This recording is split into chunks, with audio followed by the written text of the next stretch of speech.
Hey folks, welcome back. It's time once again for another episode from the Nugget SMP using all of Fabric.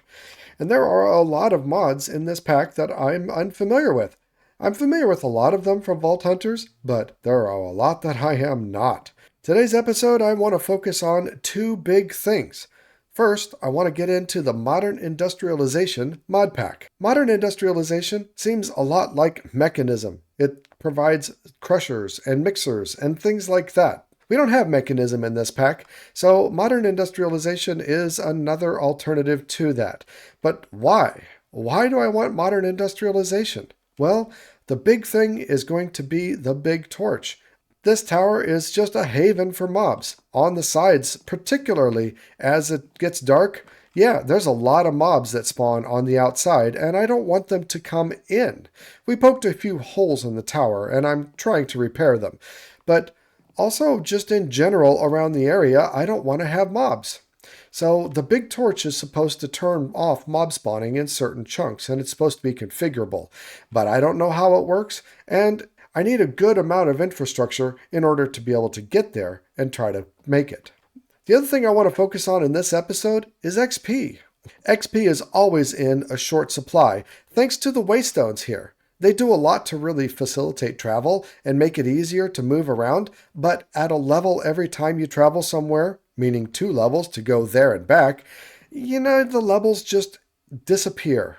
So we need a really good XP source, and we don't really have one on the server. Now, I had a bunch of spawners in this tower, and I feel like it would be pretty easy to set up a simple XP grinder with some of those spawners. So that's got to be on the task list for today as well. And I wanted to do it right here in the tower to make it pretty easy for me. But then I thought also that if I'm going to have a big torch here in the tower that turns off all the mob spawns, having a mob grinder just isn't going to work. So I need to set it up somewhere else. And I guess I might as well pick some area out of the way that's going to be useful for everybody on the server. Because when it comes to clearing out levels like this, it takes a lot of durability on my tools. And I need to be able to get mending on them and to be able to recover and repair those tools as I keep on digging and clearing out various levels. Now this one I have cleared out for the Modern Industrialization space. Do I need this much space? Probably not, but it'll be good to have a dedicated space for it. Yes, and I've got ghosts in the background still. I don't really know if the big torch will fix that or not, but I hope to find out pretty soon. And I don't know what they're trying to tell me, but when you get close to one, they start waving their arms like this. I don't know. I think they're saying, "Don't hurt me." Because they really are harmless. They don't hurt you. I don't know. They make spooky sounds, and it kind of gives me the heebie-jeebies. I don't really like them being around anyway. Well, that's one task done.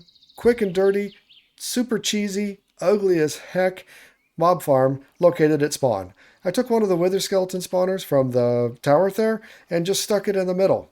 They have a lot of hearts. It takes a while to knock them down and get them killed, but it does work. No loot pickup, no nothing, just easy peasy, quick and dirty. But we need something. So, yay. Now, Brickbeat came out here and helped me out. She had some really good tools.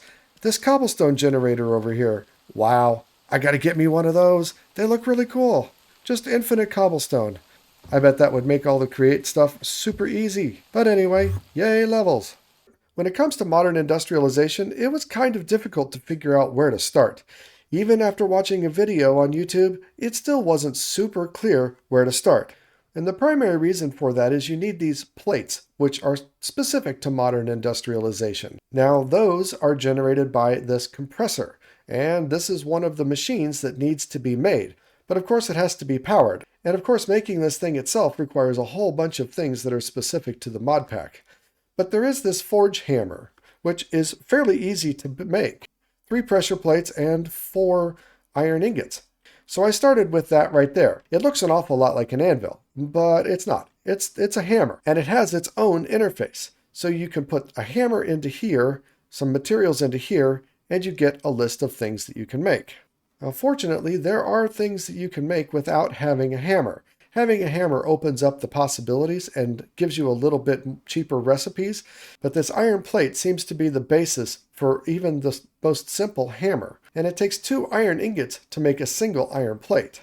And of course, this iron hammer takes a lot of large plates, which is 4 small plates. So basically, it takes a full 40 iron in order to make one of these iron hammers. Now, fortunately, I've already done that. Once you have an iron hammer, then things get a little cheaper. Then an iron plate only takes 1 iron ingot instead of 2. It costs some durability on your hammer. And the big question is, can you put unbreaking on this? So let's go find out. Now, fortunately, Breakbeat has gotten some villagers going already, and I was able to get a whole bunch of unbreaking and mending books from her. So thank you very much. It's going to be a big help. Yeah, we can put unbreaking on this. I think that's going to be a big help. Oh man, I am kind of an idiot. I keep forgetting about the quest book. Over here on the side, you have the list of quests, and we start off with these simple quests, but on the pull-down menu over here, you have a whole bunch of other quests. And, well, Modern Industrialization, of course, has one. And the thing I'm an idiot about, well, when I make this forge hammer table, it gives you an iron hammer. So I didn't have to spend 40 iron in order to make the iron hammer. I would have gotten one for free. Oh, man. Now, there's also quests for everything else out there, and it's always a good idea to follow the quest progression because that teaches you about the mod, or, well, it's supposed to. So I'm going to follow through the Modern Industrialization quest for a little while and see how far I get. I don't think that's really something that we need to show everything of, so I'll come back when I'm done. Hey, this is looking pretty cool.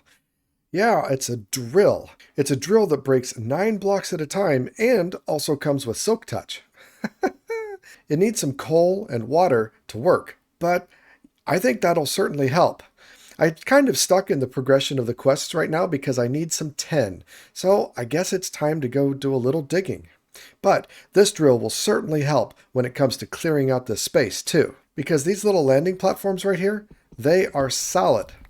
Solid blocks all the way back. So that certainly helps. Plus, it never ever takes durability loss. Pretty sweet. That mining trip was pretty successful because I have in my hands some bronze right here. Yep, got the first bronze already. It wasn't that hard, just had to find a little tin, and that wasn't that hard either. So we go ahead and collect our little reward here, and it opens up a whole bunch of stuff for the next level, which I think boiler is the next thing because what I'm really after is the compressor, and the compressor takes steam power.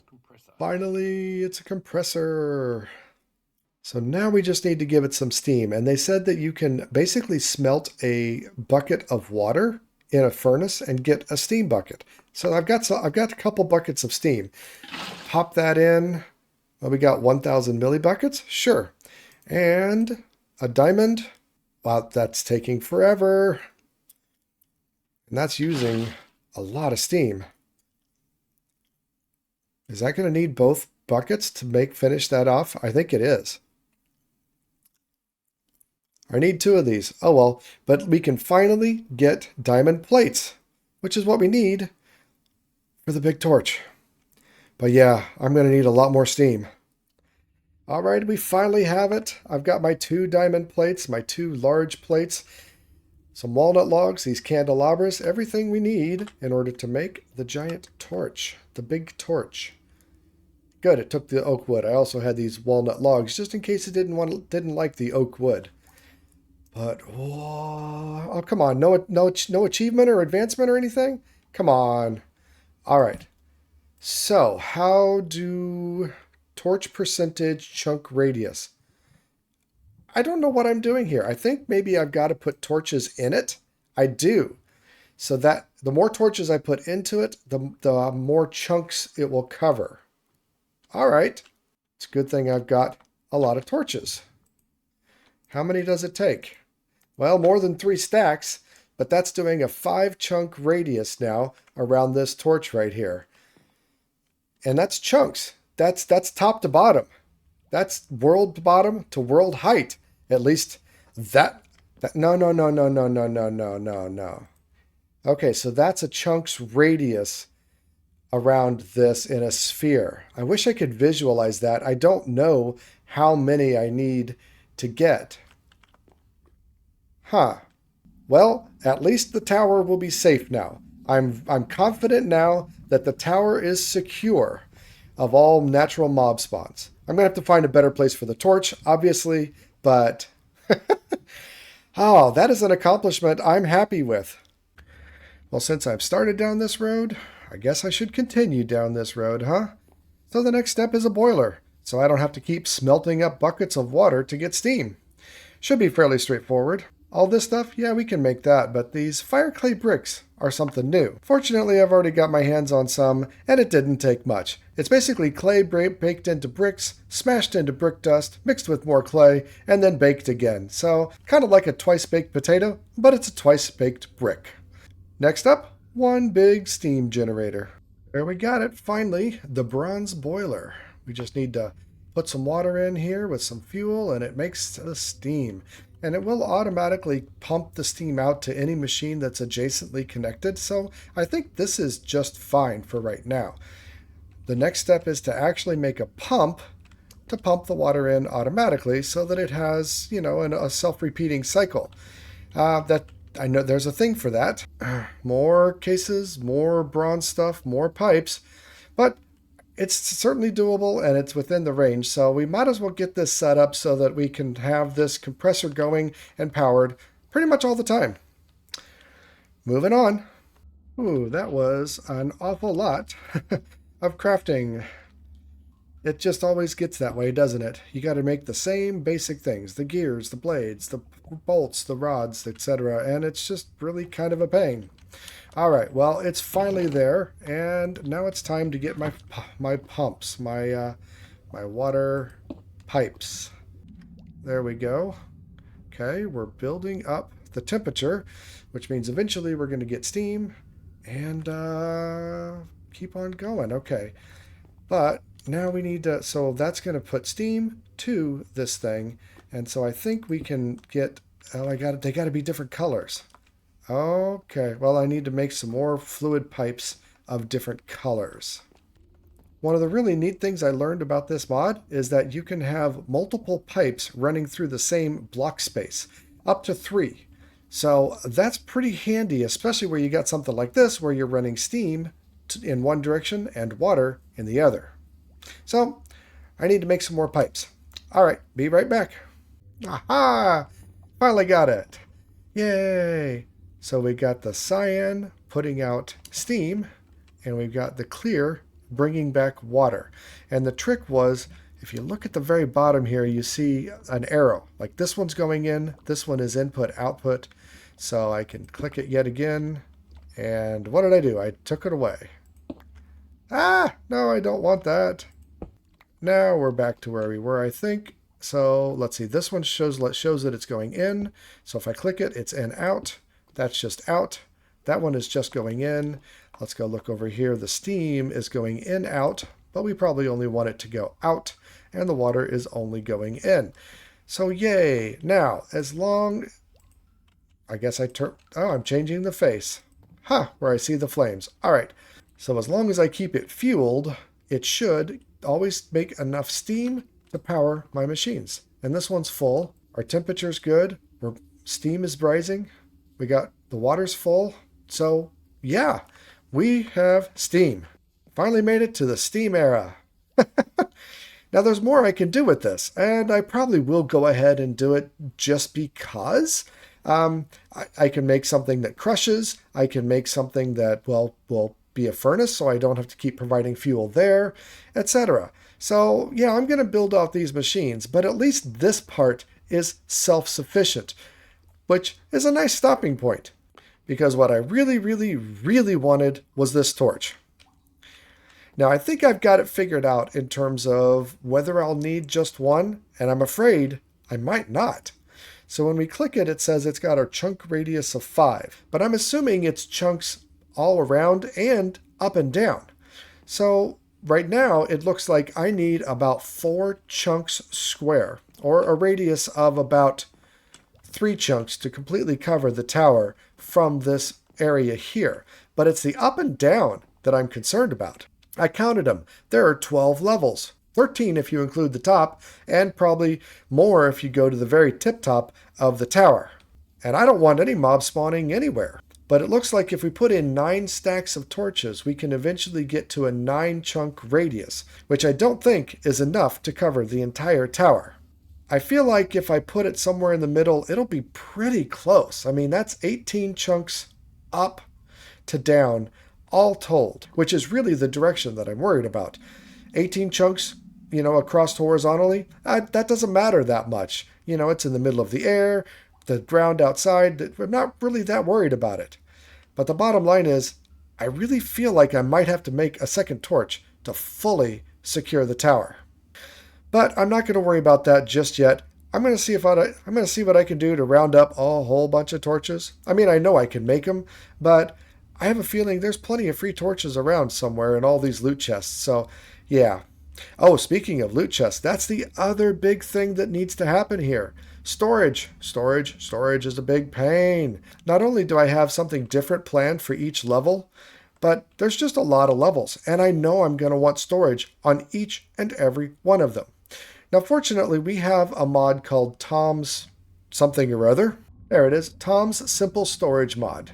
So as long as this terminal is connected to chests, every one of those chests are going to be shown up in the terminal.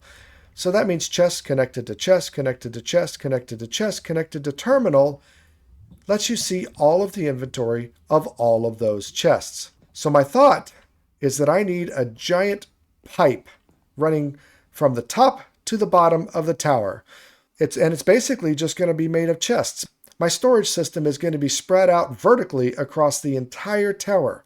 Now, maybe at the very bottom, I'll take and add a whole bunch of chests, but honestly, each one of these floors is like 6 or 7 blocks tall, maybe even 10. So if I have 10 chests per floor times 12 floors is 120 chests just to go top to bottom.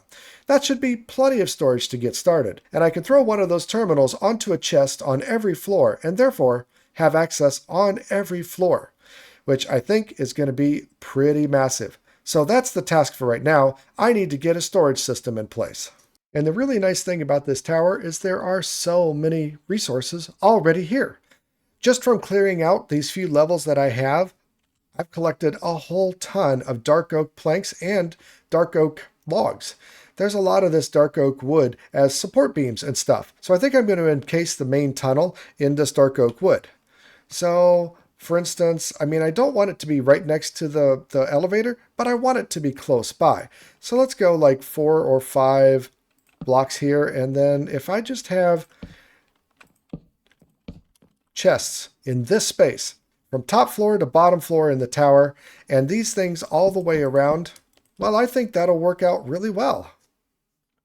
Well, as usual, things just aren't quite as simple as it seemed. But it's not that much more complicated either. First of all, the terminals don't get set directly against the chest. No, the terminals have to be placed against a connector. And the connector, if it's adjacent to any chests, can see the inventory then. So here's all the stuff I have in these 2 chests.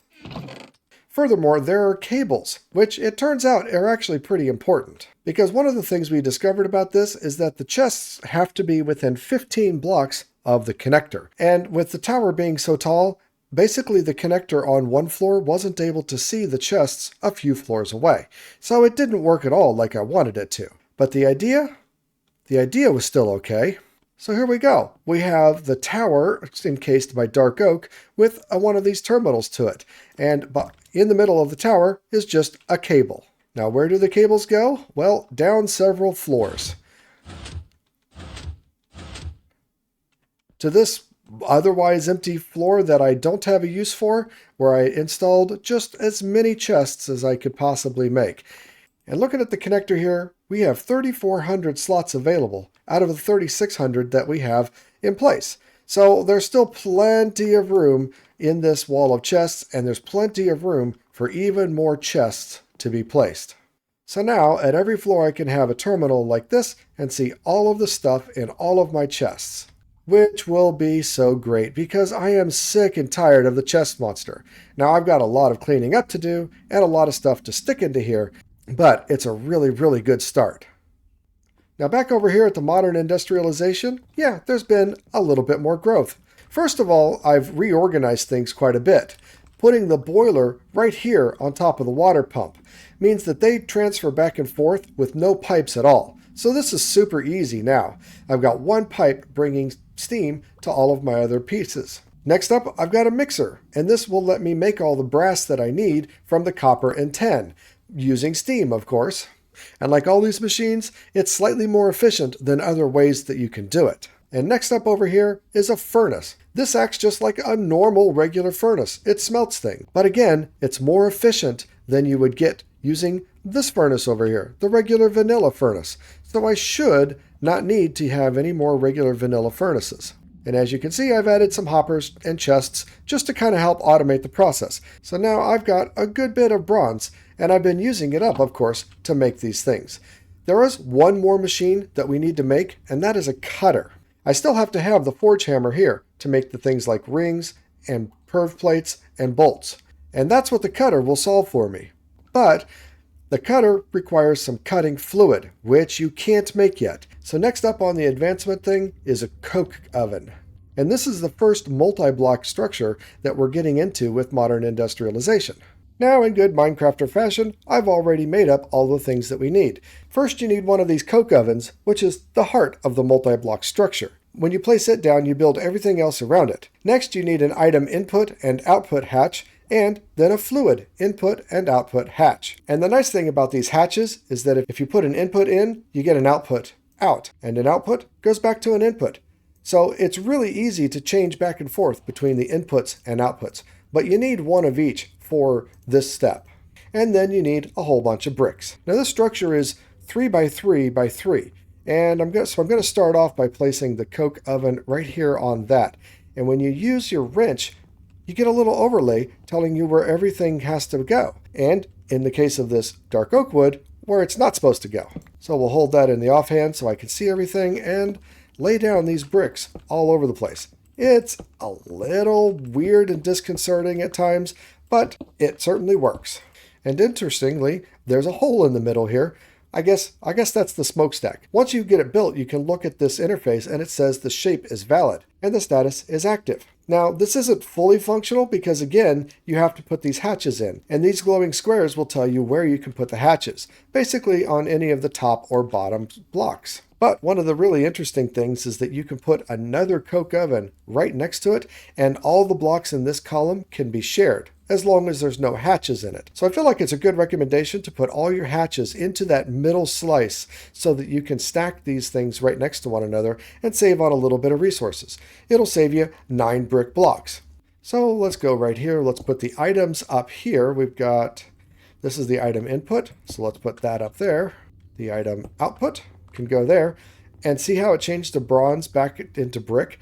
That tells you that it's currently a valid shape. And again, you can click on the coke oven. But I want to put the liquid back here. So let's put the output on the bottom and the input on the top. There we go. Now we have a valid coke oven. And like all of the other machines here, we have to put steam into it. So that's our liquid input, is the steam. There we go. Now it's powered by steam. And I think at this point, nope, we really don't get any other overlay, huh?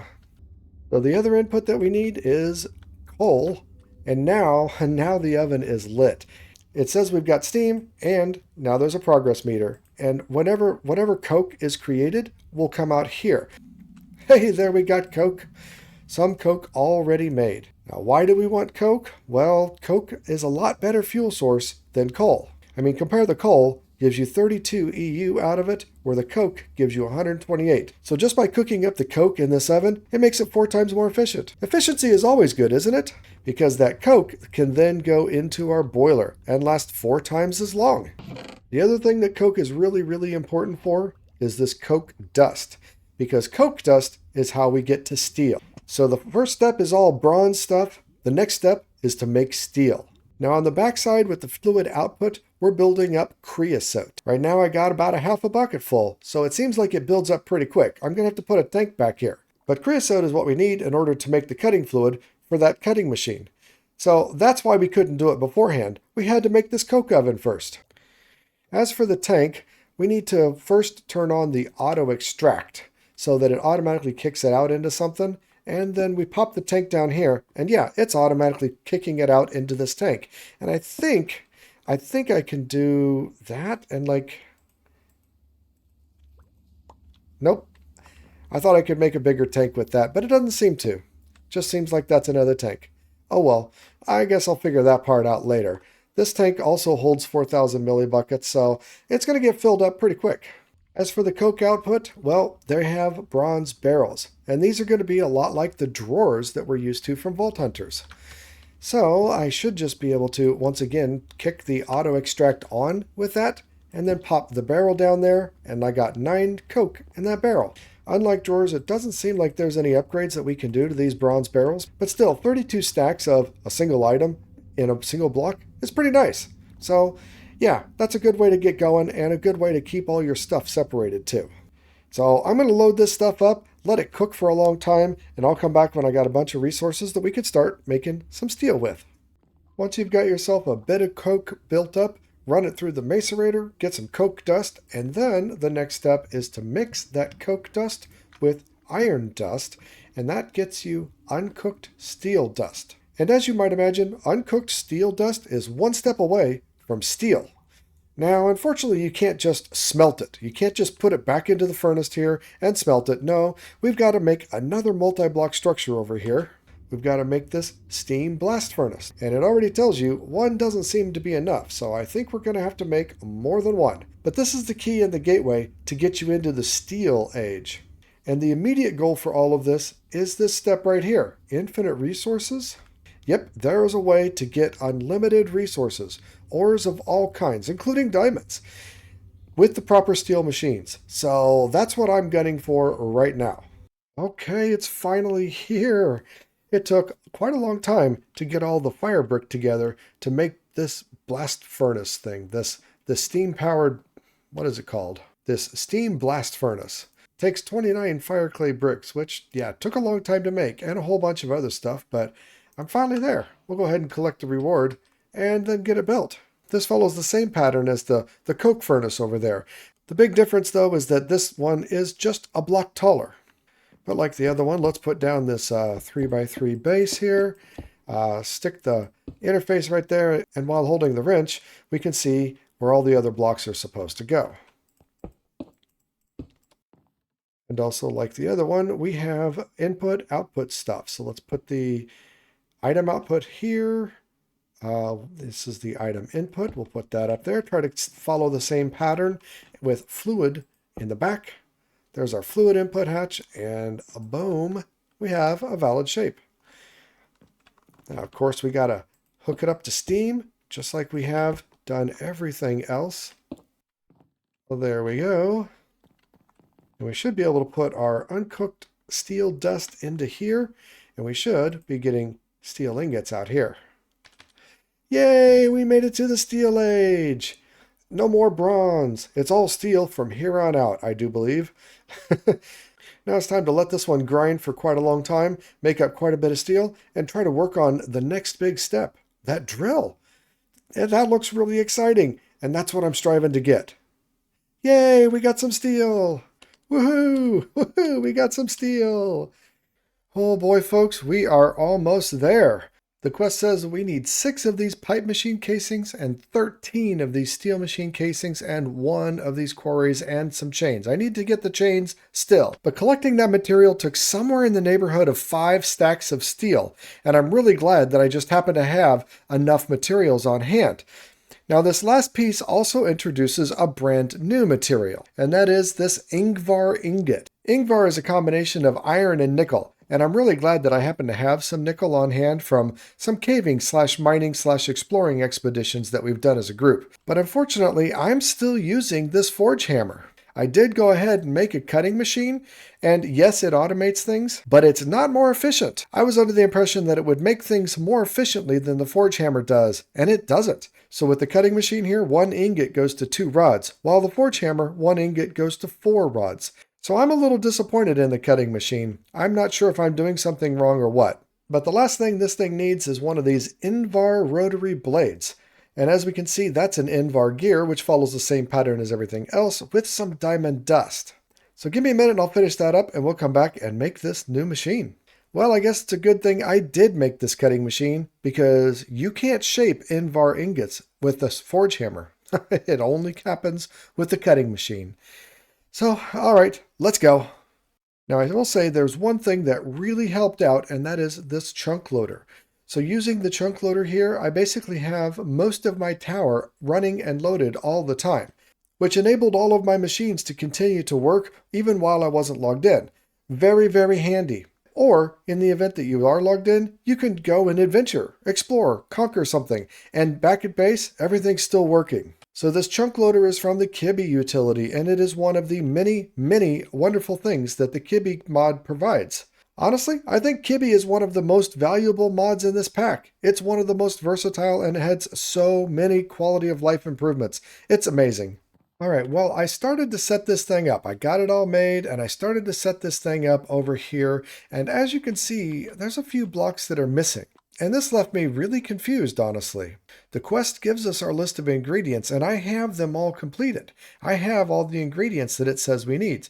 It says we need 13 casings, and there are 13. There's 6 on this side, 5 on this side, 1 in the middle, and then 1 up here at top. So these other 3 things are not part of that list. The next quest, however, talks about the hatches. And it dawns on me we don't have any hatches in this machine. We're going to need an item output hatch. We're going to need an item input hatch for the drill bits. And we're going to need some fluid input hatch for the steam. So that's a big fail for the quest. It was not complete and did not list everything that we needed. But let me go ahead and get those things ready. And then we'll come back and we'll finish out the machine. All right, now I think we can finally complete the machine. So I've got an output hatch, we'll put there. I've got the fluid input, that's for our steam. We'll put that there and connect the steam up. That looks like that's right, yes. And then our item output hatch goes here. And it says we have a valid shape. Nice. Now we get to decide what are we going to quarry. The quarry machine by itself, though, doesn't do anything, sadly. Even still, went through all this effort to make it, and it still doesn't do anything, because it needs some drill bits. Looking at the quests, the next thing that we want to make is a copper drill bit and a bronze drill bit in order to satisfy the quests. But what I understand is that the kind of drill bit that you use will yield different results with the quarry. So if we look at the uses of the drill, the bronze will get different ores. Not any deep slate stuff. We'll get the regular ores, but most importantly, we'll be getting all of the ores that we need in order to actually continue to build these modern industrial machines. If we look at the drill bits for copper and look at the uses of that, you'll see that we don't get any ores. We get regular building materials, gravel, diorite, deep slate, andesite, etc. Well, I don't want that stuff. I guess I'll build it just to complete the quest at some point, but what I'm after is the ores. Interestingly, the gold drill will get you all the nether materials. The stainless steel drill will get you the rare ores like tungsten and titanium and stuff like that. And I guess steel? Yep, that's what gets you diamonds. I don't know, we might make some steel drill bits too. I'm actually doing all right on diamonds, and the other stuff here, I don't think we really need per se. Now you might be asking, where does it get all these ores? Well, that's the thing, it's just magic. The description says that it goes below bedrock in order to get it. So you're not actually changing your world generation at all. You could still go caving directly underneath your base and get those ores. This machine won't actually change any of the world generation around your base. It just goes somewhere under bedrock and gets more ores. Which is fine. It doesn't really matter where it comes from to me. So now let's make some drill bits and see this thing actually get to going. All right, we're finally there, We've got 4 bronze drill bits. We put those things in. Yes, we see it lighting up. It's got steam. It's doing something. And it's going to take quite a long time. Now, from what I understand, a specific drill bit doesn't have a specific durability. There's just a random chance that it will break and be consumed at some point every time it tries to go get something. It's a fairly low chance. But they don't last forever either, which is why you get 4 of them, and why you have to keep making more of them, I suppose. But there we go. Finally made it. Unlimited ores. Yep. Thanks to the chunk loading, this thing will be running 24/7 as long as it has drill bits and just be chucking out those ores for me. Now I'm going to have to get a big old chest over here so that it has plenty of room to send all those juicy, juicy ores that it digs up. But that can happen later on. We reached the goal of getting free unlimited ores, which is amazing. Yes, it's been a haul. It's been a slog, but I think it's been worth it. I really do. So we'll check back next episode and I'll show you all the wonderful things that I got in the meantime, if I don't pillage the resources too hard in between time already. So there we go. Remember, be excellent to each other. I'm out.